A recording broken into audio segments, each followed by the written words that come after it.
We'll get started. We didn't get Good morning, everyone. played the joint. I'd like to call this meeting to order of the Polk County Board of Commissioners. It's February 8th. The time is 9 a.m. Extra agendas are on the back table. And all commissioners are present. Do we have any comments for items not on this agenda? Going once. Could I have a motion to approve the agenda? Also move. Second. All those in favor say aye. Aye. Aye. Could I have a motion to approve the minutes from February 1st? So move. Second. All those in favor, please say aye. Aye. Aye. Motion carries. And could I have a motion to approve the consent calendar as presented? Motion approved. Second. All those in favor, please say aye. Aye. Aye. Motion carries. Next up is reclassification of an employee. Mr. Hawkins? Yes, good morning. So I am here to request the reclassification of one of our public works employees, Josh Herzberg, who is currently an engineer survey tech 2. He's taken on duties that would put him in the category of an engineer survey tech 3. So Eric Berry got a hold of me requesting this reclassification. If it is approved, it would be effective February 1 and would cost for the fiscal year 22-23 approximately $3,500, including PERS contributions if this had been for a full 12-month period. I'm good. Right. By Thank you. consensus, you're good to go. Okay, next up is a public hearing and consideration of a ballot measure for public safety levy reauthorization. I'm going to turn over to Greg Hansen and then we'll open the public hearing.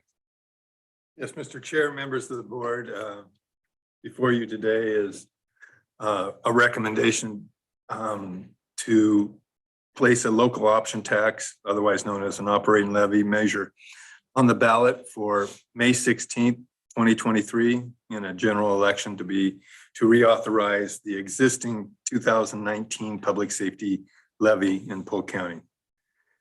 The local option tax is in the amount of 49.5 cents per thousand. That would be, and it is a duration of 5 years. The 49.5 cents is the maximum you could levy. There is nothing that prevents you from levying less than that amount, but the 49.5 cents would be the cap on what you could levy under this reauthorization. And then as part of the measure, the county would eliminate the final year of the existing 2019 voter approved public safety operating levy. As you know, we tend to, or we have historically reauthorized after the 4th year of the public safety levy. And that is to ensure us if there is a failure of the vote or that you do not lose the investment that you've already established with the officers and the lawyers that you have hired during that process. For example, a law enforcement officer is about $200,000 value every time they walk out the door, if they're fully certified and gain that experience. A little background on this measure. In 2015, the county asked the citizens to approve a 5-year 45.5 cent levy with the caveat that any federal timber money that we received, we would reduce the levy by that amount. That was approved by the voters by about 56 to 44%.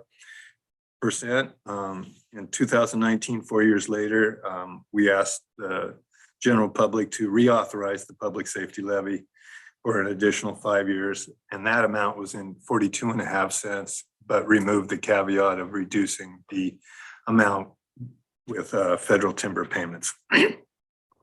And that levy or reauthorization passed about 68 to 32. So obviously we did something right in those first 4 years to have the public reauthorize us at that level.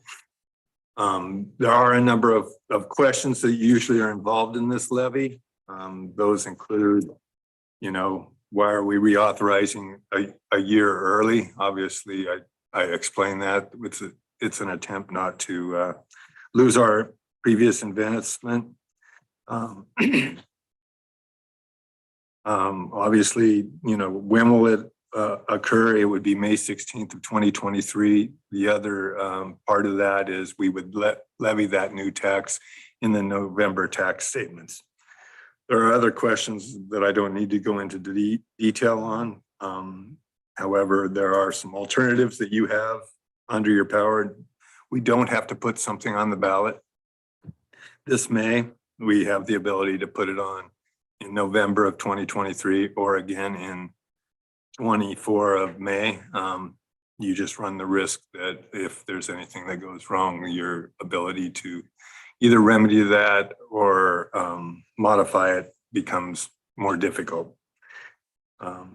The other thing you could do is not go out for a reauthorization, not recommended at all. We would have to lay off a number of individuals in other general fund areas, plus all the levy people in an attempt to balance our budget, and would not be a good impact on the county or for the citizens with public safety. The fiscal impact is stated below. It is 49.5 cents per thousand. The 7-cent increase is going to cost taxpayers with a house of around $250, $17.50 increase in their property taxes. People think when we levy taxes, it increases the whole amount. We're a small share of most people's taxes in that. So the true fiscal impact on somebody is probably going to be somewhere between $15 and $25 increase for the whole tax year. You know, that would cover probably 85% of the general public and households that do get taxed. Also in your packet is information, what we have to do.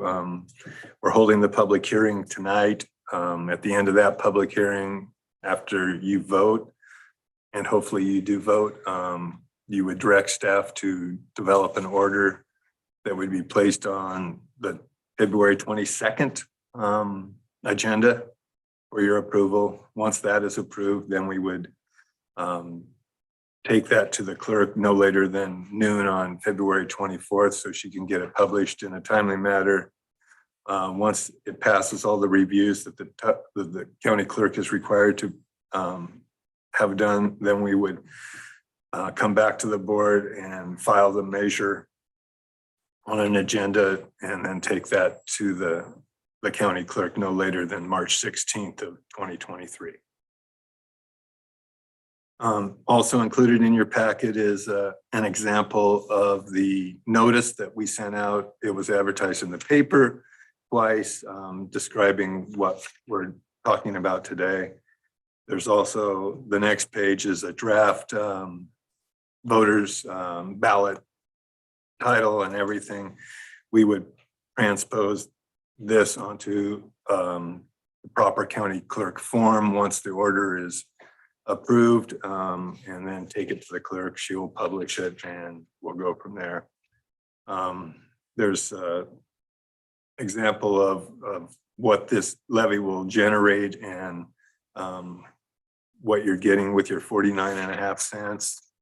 And then your final thing in the packet just shows how much money is the county contributes to public safety as a whole, how much the general fund supports that with property tax dollars, and then the level of levy support and the percentage of that, where that levy amount goes to. About 60% goes to sheriff patrol, another 19% goes to the jail. So essentially the sheriff's office receives about 78 to 80% of it. The DA receives the majority of the rest, with community service and juvenile funding taking up about a total of 5%.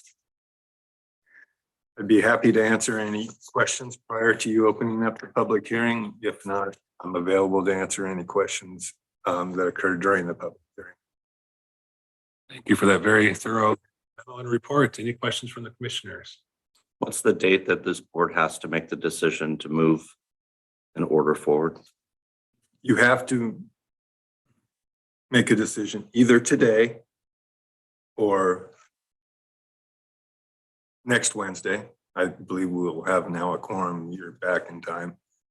But I do have to have a board order done prior to the 24th. And if not, then you will miss the deadlines required to place this on the May 16th ballot. Other questions? With that, I will open the public hearing for consideration of the ballot measure to reauthorize a public safety levy at 9:10. Would anybody like to approach and speak? Yes, sir. Please have a seat and state your name for the record, even though we know it. That's right. My name's Ted Campbell. I've been a resident of Polk County about 30 years. I want to support this levy because people are moving into Polk County and more crimes coming here. The sheriff works very hard. A COLA, our cost of living raise every year, is a lot more than what this is. I mean, we got an 8% COLA this year, and this is less than an 8% raise in taxes on that. Crime rate has raised in Polk County. Everybody thinks this is Mayberry RFD. It isn't. More people are coming in, and the sheriff's doing an extremely good job with limited resources. By being a safe community, we'll bring more people and more residents, more houses into this county, which sometimes good, sometimes I don't know if it is or not. Our sheriff is very frugal with his money. I mean, I think we're the only county running on propane, which is half the price of gas in the cars. And no other county is doing that. And propane doesn't hurt the engines. It actually prolongs the engine. So he's not getting new equipment like Salem or everything else. And when we do get a new car, he moves equipment around, doesn't buy new equipment. You know, Salem Police Department, when they built their new, they didn't even move their old desks. They bought all new furniture. I mean, he would never do anything like that. So he watches the money that you give him. So I really support this levy. Thank you, Mr. Campbell. Thank you. Anybody else like to speak?